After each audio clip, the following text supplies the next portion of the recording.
La parole de vie. Dieu ne te parle pas. Il y a beaucoup de chrétiens qui se plaignent que Dieu ne leur parle pas.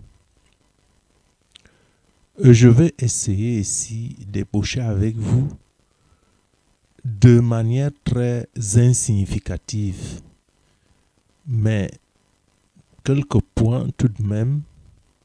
Pourquoi est-ce que Dieu ne pourrait pas vous parler? Car en fait, Dieu parle à tous. Il est connu que l'œil est la fenêtre de l'âme. Alors, quelles sont les séries télévisées que tu aimes regarder?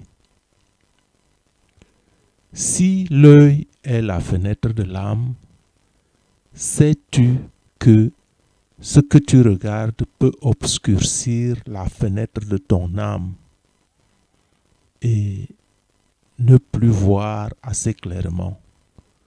Parce que parler à Dieu, il faut d'abord le voir avec les yeux de l'esprit.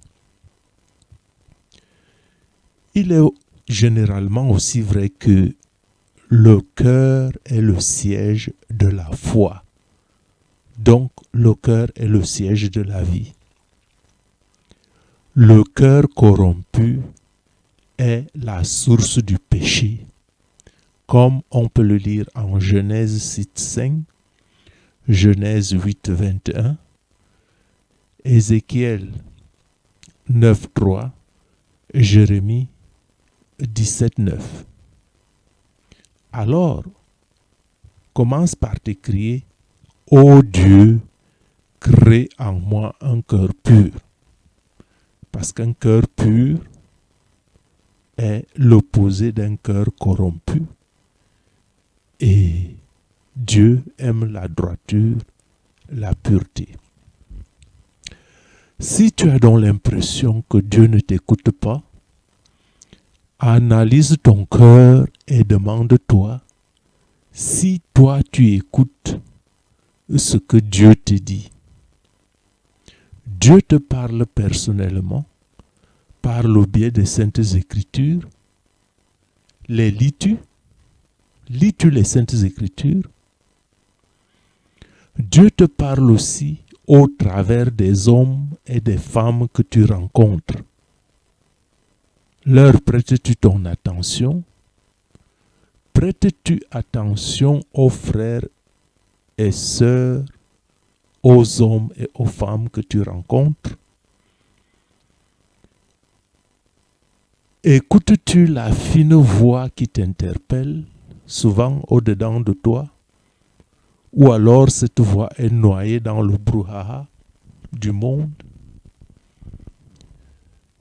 As-tu permis à Satan de brouiller tes radars de communication avec le ciel par ton mode de vie de chrétien tiède et même parfois ton mode de vie immonde? Te donnes-tu corps et âme pour la lutte contre le péché? Appartiens-tu entièrement à Dieu ou juste appartiens-tu à Dieu par moment? Sais-tu que le combat spirituel est une réalité permanente et que le fait d'ignorer l'existence de Satan ne t'épargne pas de ses attaques? Es-tu conscient que celui qui n'avance pas recule et que celui qui ne reçoit pas est dépouillé? Celui qui ne lutte pas pour recevoir le Saint-Esprit attire automatiquement la souffrance, le malheur et la malédiction, parce que donnant le champ libre au malin. La vie est un combat a spirituellement son sens? Ou bien attends-tu que Dieu fasse tout pour toi? Et c'est ici la plus grande erreur de beaucoup de chrétiens qui vivent dans le laxisme, espérant faussement que Dieu est tout-puissant, que Dieu ferait tout pour eux. Alors pourquoi Dieu t'a créé Si Dieu doit faire tout pour toi, n'est-ce pas toi le prolongement de la main de Dieu?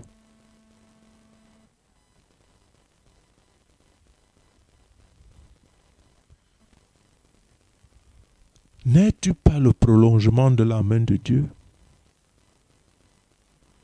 Ne serais-tu pas le prolongement de la main de Dieu? Ne serais-tu pas le prolongement de la main de Dieu? Ou alors, qui sers-tu si tu n'es pas le prolongement de la main de Dieu? Es-tu donc convaincu que l'on peut aussi vivre? Ne vivre que pour soi-même? Sache donc cependant que les richesses ne sont pas une fin en soi, si c'est elles que tu poursuis et si tu penses que c'est ça le sens de la vie. La pauvreté aussi n'est pas une fin en soi, parce que la pauvreté n'est pas le gage qui nous fait entrer au ciel comme on nous le raconte souvent. Encore moins les richesses ne sont pas la cause qui nous fait descendre aux abîmes dans les enfers, mais considère que c'est la pureté ou la méchanceté de notre cœur, y compris même la motivation de cette méchanceté ou la motivation de cette bonté de cœur cachée qui nous justifie devant Dieu. Es-tu donc prêt à changer ta vision des choses et du monde maintenant? Alors crains Dieu, car la crainte de Dieu est le commencement de la sagesse. Et les choix du cœur orientent la vie tout entière, soit vers la pureté, soit vers la corruption.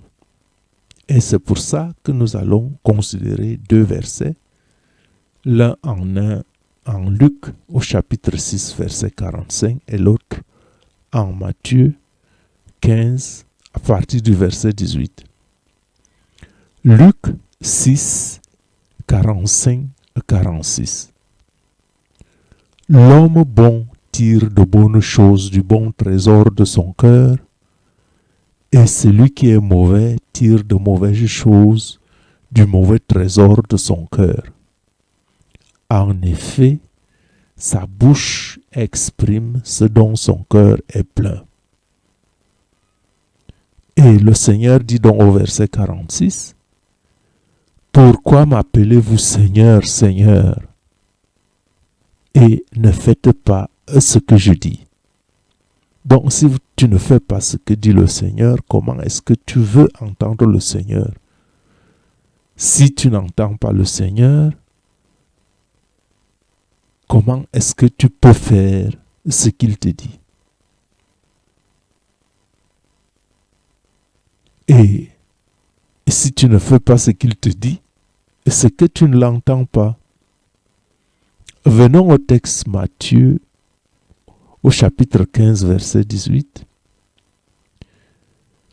Mais ce qui sort de la bouche vient du cœur, et c'est ce qui rend l'homme impur.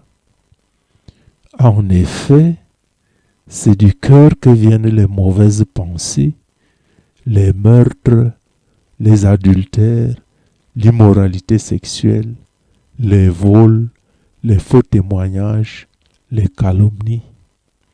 Voilà ce qui rend l'homme impur. Mais manger sans être lavé les mains ne rend pas l'homme impur. Facite, conclusion, Dieu ne t'écoute pas parce que tu as fait le choix de ne pas écouter Dieu ou de ne pas l'écouter assez, de ne pas l'écouter suffisamment. Donc, réexamine tes voies, réexamine tes priorités, sanctifie-toi, parce que le Seigneur dit, vous serez saints comme je suis saint. Que Dieu te bénisse.